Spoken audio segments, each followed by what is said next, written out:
నమస్తే welcome to V news Telangana ముందుగా headlines Indira park వద్ద ఆర్ఎంపీ పీఎంపీల ధర్నాలో మాట్లాడుతున్న మాజీ మంత్రి ఎమ్మెల్యే హరీష్ రావు మల్కా కొమరయ్య గారిని గెలిపిస్తే మరుగున పడిన టీచర్ల సమస్యలపై పోరాడతారని వివరించారు సంగారెడ్డి జిల్లా నారాయణఖేడ్ పట్టణంలో ఎమ్మెల్సీ ఎన్నికల్లో భాగంగా పట్టభద్రుల సమావేశం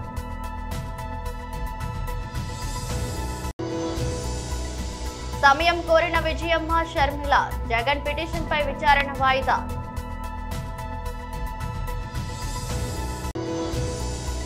ఇంట్రెస్టింగ్ టీమ్ తో మూడో వన్డే ఐసీసీ చైర్మన్ జైషా కీలక ప్రకటన ఇందిరా పార్క్ వద్ద ఆర్ఎంపీ పీఎంపీల ధర్నాలో మాట్లాడుతున్న మాజీ మంత్రి ఎమ్మెల్యే హరీష్ రావు మాట్లాడారు. ముఠా గోపాల్ గారికి, గౌరవనీయులు తమ్ముడు ఎర్రోల శ్రీనివాస్ గారికి, గౌరవనీయులు సీనియర్ నాయకులు నగేష్ ముదిరాజ్ గారికి, మరి ఈ కార్యక్రమంలో పాల్గొంటున్న ఆర్ఎంపీ పీఎంపీ ప్రతినిధులు పంగ మల్లేశం గారు, హుస్సేన్ గారు, హరిబాబు గారు, రాజమౌళి గారు, కొండలరావు గారు, విష్ణు గారు, అశోక్ గారు, రాజమల్లు గారు, రమేష్ గారు, శ్రీనివాస్ గారు, కాజాబాయ్, అదేవిధంగా వివిధ జిల్లాల నుంచి వచ్చినటువంటి మా ఆర్ఎంపీ పీఎంపీ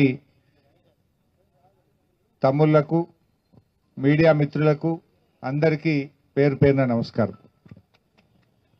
ఈరోజు రాష్ట్రంలో ఏ వర్గాన్ని కదిలించినా కళ్ళల్లో కన్నీళ్లే కనబడతా ఉన్నాయి. ఆనాడు కాంగ్రెస్ పార్టీ ఎన్నికల ముందు అనేకమైన హామీలు ఇచ్చింది. ప్రజలు హామీలు నమ్మడం లేదని బాండ్ పేపర్ల మీద రాసిచ్చి కాళ్ళల్లో చేతులల్లో పట్టుకున్నారు. అట్లా కూడా నమ్మటట్లేరని రాహుల్ గాంధీని హైదరాబాద్ తీసుకొచ్చి ఈ గ్యారంటీలు అమలు చేసే బాధ్యత నాదే అని చెప్పి మాటిప్పించారు. రాహుల్ గాంధీని కూడా నమ్ముతారో నమ్మరో అని సోనియా గాంధీతో ఉత్తరం రాపించారు. నేను మీ తల్లిగా ఉత్తరం రాస్తున్నా, మేమిచ్చిన గ్యారంటీలన్నీ అమలు చేసే బాధ్యత నాది అని ఆ తల్లిగారు ఉత్తరం రాసిండ్రు. ఇప్పుడు ఆ తల్లిగారు మాట్లాడతలేరు. రాహుల్ గాంధీ అయితే రేవంత్ రెడ్డికి అపాయింట్మెంట్ ఇస్తలేడు. 11 సార్లు పోయి ఢిల్లీకిన అక్టోబర్కి వెళ్ళి ఇప్పటిదాకా 11 సార్లు ఢిల్లీకి పోతే రేవంత్ రెడ్డికి అపాయింట్మెంట్ దొరకలేదు. దర్వాజా బంద్ అయిపోయిందాడ. ఈయన సంగతులన్నీ అర్థమైనాయి ఢిల్లీలో. ఈయన అపాయింట్మెంట్ దొరకక పోతుండు వస్తుండు. అంతకు మించి ఢిల్లీలో మాత్రం రాహుల్ గాంధీ అపాయింట్మెంట్ దొరకలేదు. విలేకరులు అడిగిరట, అరే ఏమైంది అని అపాయింట్మెంట్ దొరకలేదు, నీ పచారా కమ్మైంది అని అడిగిరట ఢిల్లీలో. అడిగితే ముఖ్యమంత్రి ఆయన ఫోన్ తీసి చూపిస్తున్నట, చూడు బైగో నాతో మాట్లాడి అంటున్నట. అంటే నువ్వు ఫోన్ తీసి చూయించుకున్నావంటేనే నీ ఇజ్జత్ పోయినట్టే లెక్క, నీ పచారా లేనట్టే లెక్క. ఇప్పటికైనా నేను కోరుతా ఉన్నా, రాహుల్ గాంధీ గారు, సోనియా గాంధీ గారు స్పందించి మా ఆర్ఎంపీ పీఎంపీలకైనా ఈ రాష్ట్ర ప్రజలకు ఇచ్చిన అన్ని హామీలు అమలు చేయించాలని చెప్పి నేను ఈరోజు డిమాండ్ చేస్తా ఉన్నా. ముఖ్యంగా మీకు తెలుసు, బీఆర్ఎస్ ప్రభుత్వం ఉన్నప్పుడు ఆర్ఎంపీ పీఎంపీల మీద అక్రమ కేసులు లేవు, పోలీస్ కేసులు లేవు, దాడులు లేవు, మిమ్మల్ని అన్యాయంగా జైళ్లలో పెట్టిన పరిస్థితి లేదు. కానీ కాంగ్రెస్ వచ్చినాక నిద్ర పట్టలేదు. ఏ రాత్రి ఎవడొస్తాడో, ఏం కేసు పెడతాడో, జైల్లో నూకుతాడో, పోలీస్ కేసులు పెడతారో వాళ్ళని జీబులలో వేసి ఊరంతా తిప్పుతున్నారు. మీ ఆర్ఎంపీలను జీబులలో వేసి జిల్లా అంతా తిప్పుతున్నారు, భయభ్రాంతులకు గురి చేస్తున్నారు, అక్రమ కేసులు పెట్టి రోజుల తరబడి జైళ్లలో పెట్టి ఇవాళ వేధిస్తున్నటువంటి పరిస్థితి ఉన్నది. నేను అడుగుతా ఉన్నా, ఉపాధ్యాయుల సమస్యలు తీర్చగల నాయకుడు శ్రీ మల్కా కొమరయ్య గారిని నమ్మి అనేక ఉపాధ్యాయ సంఘాల వారికి మద్దతు తెలిపారు. మల్కా కొమరయ్య గారిని ఎమ్మెల్సీ ఎన్నికల్లో గెలిపిస్తే ఎప్పటి నుండో మరుగున పడిన టీచర్ల సమస్యలపై పోరాడతారని మీడియా ముఖంగా ఆయన వివరించారు. వాళ్ళకు రిటైర్మెంట్ బెనిఫిట్స్ కూడా పేమెంట్ చేయట్లేదు. వాళ్ళకు మన సర్టిఫికెట్స్ ఇస్తున్నారు. అంటే రిటైర్మెంట్ ఇమ్మీడియట్గా ఇచ్చే బకాయిలను మన బాండ్స్ లాగా 2029లో ఎన్క్యాష్ చేసుకునే విధంగా బాండ్స్ ఇస్తా ఉన్నారు. వాళ్ళకు క్యాజువల్ లీవ్స్ పేమెంట్ లేదు. తర్వాత PRC time to time implement కావట్లేదు. తర్వాత హెల్త్ కార్డ్స్ లేవు. వాళ్ళకి ఎవరైనా అన్ఫార్చునేట్గా ఏమన్నా హెల్త్ ఖరాబ్ అయితే వీళ్ళు ప్రతి ఎంప్లాయీకి కూడా గవర్నమెంట్ ఆఫ్ ఇండియాలో నార్మల్ ఎంప్లాయీస్ కూడా హెల్త్ స్కీమ్స్ ఇచ్చారు. ఈవెన్ 70 ఏళ్ళు పైబడిన ప్రతి ఎంప్లాయీకి గవర్నమెంట్ ఆఫ్ ఇండియా మోడీ గారు హెల్త్ ఇన్సూరెన్స్ స్కీమ్ ఇచ్చారు.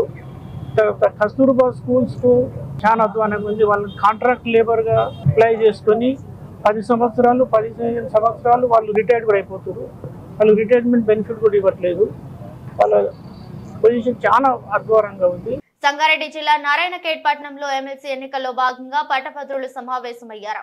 ఈ సందర్భంగా పట్టభద్రుల సంఘం నాయకులు ప్రకాష్, శ్రీనివాస్, సతీష్ మాట్లాడుతూ పట్టభద్రుల ఎమ్మెల్సీ ఎన్నికలలో గెలిచిన వారు నారాయణఖేడ్ ప్రాంతంపై ప్రత్యేక దృష్టి పెట్టాల్సిన అవసరం ఉందన్నారు. కర్ణాటక, మహారాష్ట్ర, తెలంగాణ 3 రాష్ట్రాల సరిహద్దుల్లో ఉన్న నారాయణఖేడ్ ప్రాంతం అభివృద్ధికి ఎమ్మెల్సీగా ఎన్నికయ్యే వారు కృషి చేయాలన్నారు. స్థానికంగా ఉన్న నిరుద్యోగం తొలగించే విధంగా కార్యాచరణ రూపొందించాలన్నారు.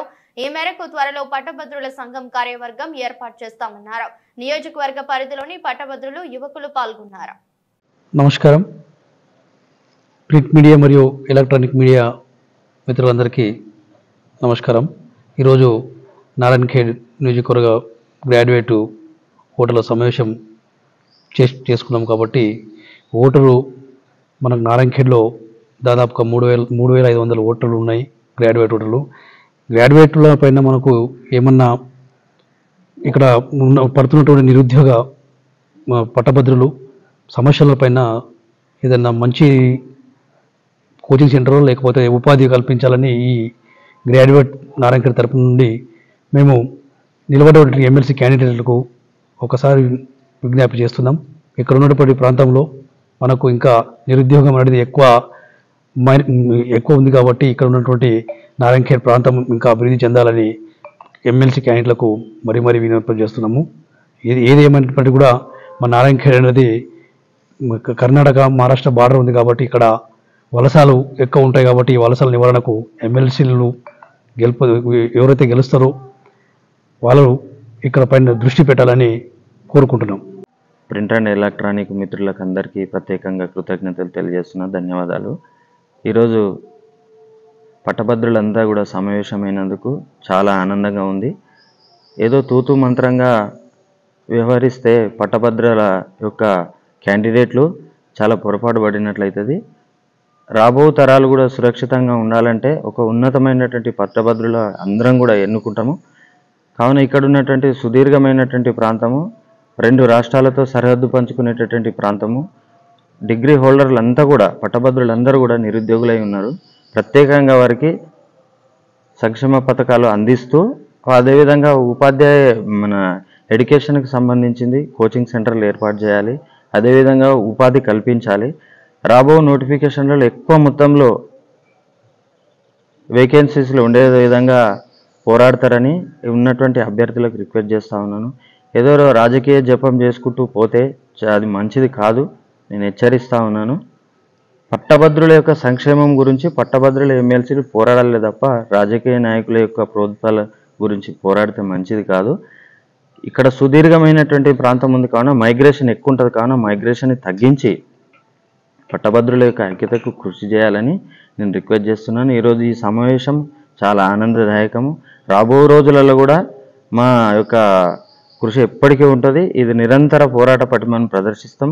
కావున దయచేసి నేను రిక్వెస్ట్ చేస్తున్నాను ఒకటే, పట్టభద్రుల యొక్క సంక్షేమం గురించి మనం నిరంతరం పోరాడుతూనే ఉంటాం. కావున ఏదైతే ఎమ్మెల్సీ అభ్యర్థులు ఉన్నారో వాళ్ళందరూ కూడా నారాయణఖేడ్ ప్రాంతానికి ప్రత్యేకమైనటువంటి శ్రద్ధ కనబరుస్తూ ముందుకు తీసుకెళ్లాల్సినటువంటి బాధ్యత వారందరిపైన ఉన్నదని నేను రిక్వెస్ట్ చేస్తున్నాను. సరస్వతి పవర్ కంపెనీలో తన పేరు మీద తన భార్య భారతి, క్లాసిక్ రియాలిటీ పేరు మీద ఉన్న షేర్లను తన తల్లి విజయమ్మ, సోదరి షర్మిల అక్రమంగా బదిలీ చేసుకున్నారని వైసీపీ అధినేత జగన్ ఎన్సీఎల్టీలో పిటిషన్ దాఖలు చేసిన సంగతి తెలిసిందే. హైదరాబాద్ లోని ఎన్సీఎల్టీలో గత ఏడాది ఈ పిటిషన్ జగన్ వేశారు. ఈ పిటిషన్ ను ఈ రోజు ఎన్సీఎల్టీ విచారించింది. అయితే కౌంటర్ దాఖలు చేయడానికి తమకు సమయం కావాలని విజయమ్మ, షర్మిల తరపు న్యాయవాది ట్రైబ్యునల్ ను కోరారు. దీంతో తదుపరి విచారణను మార్చి 6కి ట్రైబ్యునల్ వాయిదా వేసింది. పిటిషన్ వివరాల్లోకి వెళితే సరస్వతి పవర్ ఇండస్ట్రీస్ లో తనకు 51.01 వాటా ఉందని జగన్ పిటిషన్ లో పేర్కొన్నారు. భవిష్యత్తులో షర్మిలకు షేర్లను బదిలీ చేసేలా 2019 ఆగస్టు 31న ఒప్పందం చేసుకున్నట్టు తెలిపారు. అయితే తనకు తెలియకుండానే బదిలీ ఫారాలు, డాక్యుమెంట్లు, సంతకాలు లేకుండానే షేర్లను బదిలీ చేసుకున్నారని చెప్పారు. ఇదే కంపెనీ చట్టానికి విరుద్ధమని చెప్పారు. షేర్ల బదిలీని రద్దు చేసి తమ పేరిట ఉన్న 51.01% షేర్లు యథావిధిగా కొనసాగేలా ఆదేశాలు ఇవ్వాలని ట్రైబ్యునల్ ను కోరారు. ఇంగ్లాండ్ తో 3 వన్డేల సిరీస్ లో భాగంగా ఆఖరిదైన 3వ వన్డే బుధవారం నాడు అహ్మదాబాద్ లోని నరేంద్ర మోదీ స్టేడియంలో జరగనుంది. అయితే ఈ మ్యాచ్ ను ఇంట్రెస్టింగ్ థీమ్ నిర్వహించనున్నట్లు తాజాగా ICC chairman Jay Shah social media వేదికగా కీలక ప్రకటన చేశారు. అవయవ దానం చేయండి, ప్రాణాలను కాపాడండి అనే థీమ్తో ఈ మ్యాచ్ ను నిర్వహించబోతున్నామని ఆయన ప్రకటించారు. ఈ మ్యాచ్ ద్వారా అవయవ దానాన్ని ప్రోత్సహించడానికి అవగాహన కార్యక్రమాన్ని నిర్వహించనున్నట్లు జైషా తెలిపారు. అయితే ఈ ప్రచార కార్యక్రమాన్ని ఐసీసీ చేపడుతుందా లేక బీసీసీఐ నిర్వహిస్తుందా అనే విషయాన్ని మాత్రం ఆయన వెల్లడించలేదు. దీనిపై క్లారిటీ రావాల్సిందే. జనాలకు స్ఫూర్తినిచ్చి వారిని ఏకం చేసే శక్తి క్రీడలకు ఉంది. అందుకే దీని ద్వారా అవయవ దానం విషయమై అవగాహన కల్పించి ప్రజలను చైతన్యపరచాలని అనుకుంటున్నాం. ఈ ప్రపంచంలో మనం ఇతరులకు ఇచ్చే గొప్ప బహుమతి వారికి జీవితాన్ని ఇవ్వటం మాత్రమే. మనం తీసుకునే ఒక మంచి నిర్ణయం ఎన్నో ప్రాణాలను కాపాడగలదు. దీనికోసం అందరం కలిసి ముందడుగు వేద్దామని జైషా సోషల్ మీడియా వేదికగా పిలుపునిచ్చారు. ఇక భారత్ ఇంగ్లాండ్ 3 వన్డేల సిరీస్ విషయానికి వస్తే ఇప్పటికే 2 మ్యాచ్లు ముగిశాయి. రెండిట్లోనూ ఆతిథ్య భారతే విజేతగా నిలిచింది. దీంతో టీమిండియా 2-0తో సిరీస్ ను కూడా కైవసం చేసుకుంది. దాంతో ఏళ్ల నుండి అహ్మదాబాద్ వేదికగా జరిగే 3వ వన్డే నామమాత్రంగా మారింది. ప్రజలను తప్పుదారి పట్టిస్తున్నారని మాజీ ఎమ్మెల్యే కోరుకంటి చందర్ మరియు రాజేష్ శర్మ చేసినటువంటి వ్యాఖ్యలను తీవ్రంగా ఖండించారు. ఈ ప్రెస్ మీట్ లో Congress party floor leader Mahankali Swamy, పట్న కాంగ్రెస్ అధ్యక్షుడు తిప్పారపు శ్రీనివాస్ మరియు కాంగ్రెస్ నాయకులు పాల్గొన్నారు. సంబంధించిన మాజీ ఎమ్మెల్యే చందర్ నిన్న ప్రెస్ మీట్ పెట్టి రామగుండంలో అభివృద్ధి జరగట్లేదు, కూల్చివేతలు మాత్రమే జరుగుతూ ఉన్నాయి, సామాన్యులకు ఇబ్బంది జరుగుతూ ఉన్నది అని సిగ్గు లేకుండా ప్రజలలో ఇప్పటికే ముఖం లేక ఇష్టం వచ్చినట్టు ప్రెస్ మీట్ పెట్టేసి గౌరవ ఎమ్మెల్యే రాజ్ ఠాకూర్ గారి మీద అబండాలు మోపుతా ఉన్నాడు. 10 సంవత్సరాలు మీ పార్టీ అధికారంలో ఉన్నది. 5 సంవత్సరాలు నువ్వు, 5 ఏళ్ళు మీ మాజీ ఎమ్మెల్యే ఇద్దరు కూడా అధికారంలో ఉన్నారు. కనీస జ్ఞానం అన్నా ఉండాలి. ఎందుకంటే ఓన్లీ 5 కోట్ల రూపాయలతోటి మున్సిపల్ ఆఫీస్ నుంచి ఫైన్ లైన్ వరకు కనీసం రోడ్డు వైడన్ చేసి రోడ్డు వేయించలేని ఒక దరిద్రమైన మాజీ ఎమ్మెల్యే నువ్వు. ఈ ప్రాంతం మీద నీకు చిత్తశుద్ధి లేదు, నీకు ఆలోచన లేక ఆ రోడ్డును కూడా కనీసం అంటే ఒక 5 కోట్లతోటి రోడ్డు వేయించలేని దరిద్రమైన స్థితిలో ఉన్న చందర్వు నువ్వు మాట్లాడితే ఎట్లనే చెప్పు.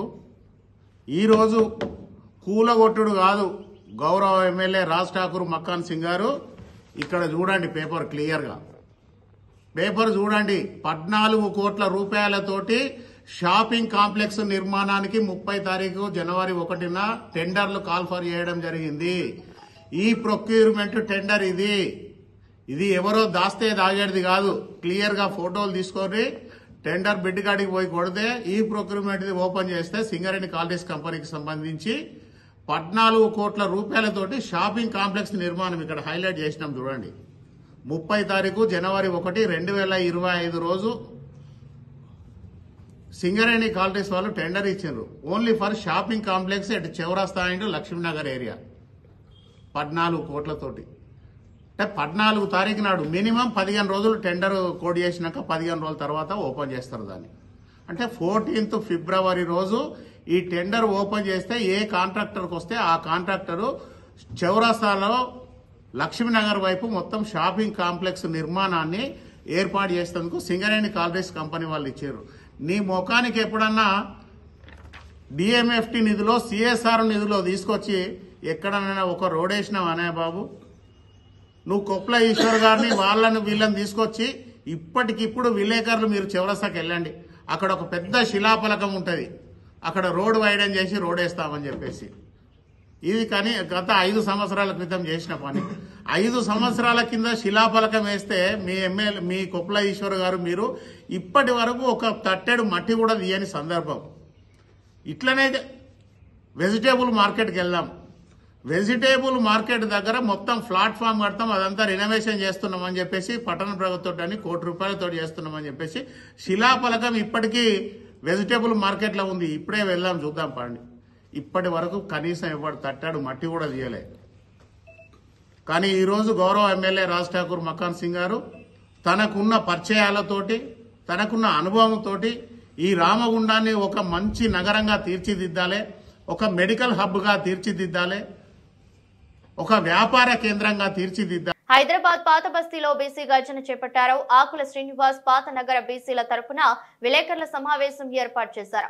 ఈ కార్యక్రమంలో ఆకుల శ్రీనివాస్ తో పాటు సరిత రజక సంఘం, తిరుపతి శివకుమార్, ఓల్డ్ సిటీ మున్నూరు కాపు సంఘం భిక్షపతి, మున్నూరు కాపు సంఘం హేమంతచారి, విశ్వ బ్రాహ్మణ సంఘం గుర్రం ఆంజనేయులు, పద్మశాలి సంఘం లింగం నాయ బ్రాహ్మణ సంఘం, సత్యనారాయణ పద్మశాలి సంఘం, మహమ్మద్ నాదిం బీసీ సంఘం, ప్రవీణ్ కుమార్, మున్నూరు కాపు సంఘం వీరంతా పాల్గొన్నారు. ఆకుల శ్రీనివాస్ మీడియాతో మాట్లాడుతూ రాష్ట్ర ప్రభుత్వం ముఖ్యమంత్రి బీసీల పట్ల సవిత ధోరణి చేస్తున్నారని విన్నవించారు. బీసీల కులగణన సరిగా కాలేదు. తెరాస ప్రభుత్వం ఇచ్చిన దానికి అనుగుణంగా సర్వే ఇచ్చిన కాంగ్రెస్ అంటే దాదాపు 20 లక్షల మంది పేర్లు గల్లంతు అయ్యాయి. బీసీ కులగణన సరిగా చేయలేదు కాబట్టి మేము నగరం నుండి బీసీ గర్జన పిలుపిస్తున్నాం. అందరం కలిసి ఇప్పుడు ప్రభుత్వంపై ఒత్తిడి తెచ్చి బీసీలకు న్యాయం చేకూరేలా చేస్తామని అన్నారు. లేకుంటే పెద్ద ఎత్తున అన్ని సంఘాలు ఏకమై బీసీలకు అన్యాయం జరగకుండా చేస్తామన్నారు. ఎలక్షన్ లో లబ్ధి పొందడానికి తూతూ మంత్రంగా ఒక స్టేట్మెంట్ చదివి ఈరోజు కాంగ్రెస్ ప్రభుత్వము నాటకాలు ఆడుతుంది. మొన్న జరిగినటువంటి బీసీ కులగణన ఒక తప్పుల తడకావి, అవి దాన్ని ఎవరు కూడా ఆమోదించరు. రాబోయే కాలంలో బీసీలందరం ఏకమవుతాము.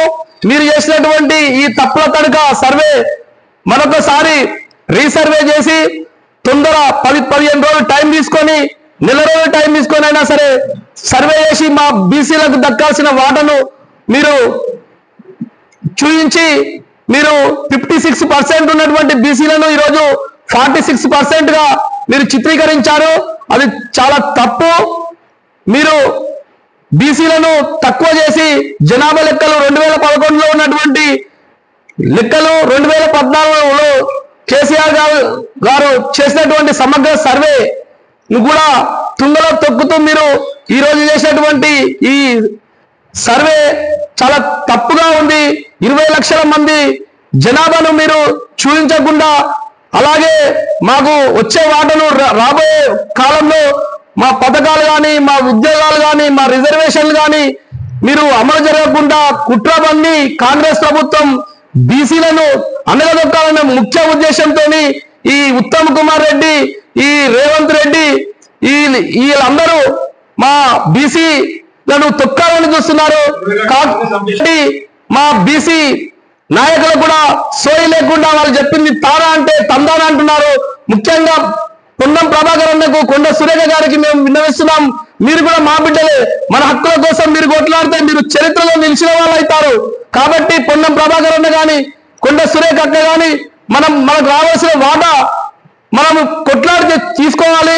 కాబట్టి మీరు కూడా దీన్ని ఖండించి ఎంబడే మీరు అధిష్టానంతో మాట్లాడి తీర్మానం పెట్టాలి అసెంబ్లీలో.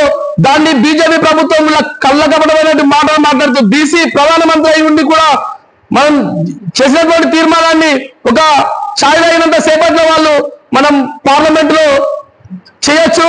కాబట్టి ఈ బీజేపీ ప్రభుత్వం, కాంగ్రెస్ ప్రభుత్వం రెండు మా బీసీలను చాలా అనగదొక్కాలని చూస్తున్నాయి. రాబోయే కాలంలో బీసీలందరం ఐక్యమై మా కుల సంఘాలు, మా పెద్దలు, మా మేధావులతో త్వరలో మేము కూర్చొని మాట్లాడుకొని మేము ఉద్యమాన్ని ముందుకు తీసుకెళ్ళడానికి మేము నడుము బిగిస్తున్నాము. ఈ రోజు ఇక్కడి నుంచి పాత నగరం నుంచి మేము పిలుపునిస్తున్నాము. రాబోయే కాలంలో మా పెద్దలందరూ కలిసి రావాలని, మా కుల సంఘాల పెద్దలు కలిసి రావాలని, మా ఉద్యోగ సంఘాలు కలిసి రావాలని కోరుకుంటూ జై బీసీ, జై బీసీ, బీసీల ఐక్యత, బీసీల ఐక్యత, బీసీల ఐక్యత, జై బీసీ, జై బీసీ. ప్రయాగ్రాజ్ లో జరుగుతున్న మహాకుంభమేళాకు భక్తులు పోటెత్తుతున్నారు. ఆదివారం పెద్ద సంఖ్యలో జనం కుంభమేళాకు బయలుదేరడంతో ప్రయాగ్రాజ్ వెళ్లే మార్గంలో భారీగా ట్రాఫిక్ జామ్ ఏర్పడింది. ప్రపంచంలోని అతిపెద్ద ట్రాఫిక్ జామ్ ఇదేనని, సుమారు 300 కిలోమీటర్ల మేర వాహనాలు నిలిచిపోయాయని అధికార వర్గాలు తెలిపాయి. హైవేపై భారీ ట్రాఫిక్ జామ్ కారణంగా ముందుకు వెళ్లలేక, వెనక్కి తిరిగి రాలేక జనం అవస్థలు పడుతున్నారు. ఆకలి దప్పికలతో ఆవేదన వ్యక్తం చేస్తున్నారు. గంటల తరబడి ట్రాఫిక్ కదలడం లేదని, ప్రయాగ్రాజ్ ఇంకా 300 కిలోమీటర్ల దూరం ఉందని ఓ వాహనదారుడు చెప్పారు. మరోవైపు భక్తుల రద్దీ కారణంగా సంగం రైల్వే స్టేషన్ ను అధికారులు వచ్చే శుక్రవారం వరకు మూసివేశారు. యూపీ సర్కార్ వైఫల్యం వల్లే కుంభమేళాకు వెళుతున్న భక్తులు అవస్థలు ఎదుర్కొంటున్నారని సమాజ్వాదీ పార్టీ చీఫ్ అఖిలేష్ యాదవ్ ఆరోపించారు. హైవేపై ట్రాఫిక్ జామ్ వీడియోను షేర్ చేస్తూ దీనికి సీఎం యోగి అసమర్థతే కారణమని మండిపడ్డారు. ట్రాఫిక్ జామ్ ను క్లియర్ చేసేందుకు యుద్ధ ప్రాతిపదికన చర్యలు తీసుకోవాలని డిమాండ్ చేశారు. కుంభమేళా నిర్వహణలో యోగి ప్రభుత్వం విఫలమైందని, దానికి ఈ ట్రాఫిక్ జామే కారణమని అఖిలేష్ చెప్పుకొచ్చారు. ప్రతి చోట వాహనాల రద్దీ నెలకొనడంతో భక్తులకు ఆహార ధాన్యాలు, కూరగాయలు, ఔషధాలు, పెట్రోల్, డీజిల్ వంటివి అందటం లేదని, ఆహారం, విశ్రాంతి లేక భక్తులు నిరసించిపోతున్నారని ఆవేదన వ్యక్తం చేశారు. వార్తలు ముగించే ముందు మరోసారి హెడ్లైన్స్. ఇందిరా పార్క్ వద్ద ఆర్ఎంపీ, పీఎంపీల ధర్నాలో మాట్లాడుతున్న మాజీ మంత్రి ఎమ్మెల్యే హరీష్ రావు. మల్కా కొమరయ్య గారిని గెలిపిస్తే మరుగున పడిన టీచర్ల సమస్యలపై పోరాడతారని వివరించారు. సంగారెడ్డి జిల్లా నారాయణఖేడ్ పట్టణంలో ఎమ్మెల్సీ ఎన్నికల్లో భాగంగా పట్టభద్రుల సమావేశం.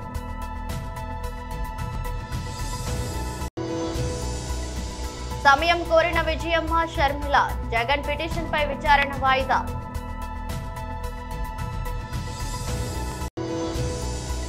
ఇంట్రెస్టింగ్ టీమ్ తో 3వ వన్డే, ఐసీసీ చైర్మన్ జైషా కీలక ప్రకటన. ఇది బులెటిన్. మరో బులెటిన్ లో మళ్ళీ కలుద్దాం. అంతవరకు సెలవు. నమస్కారం.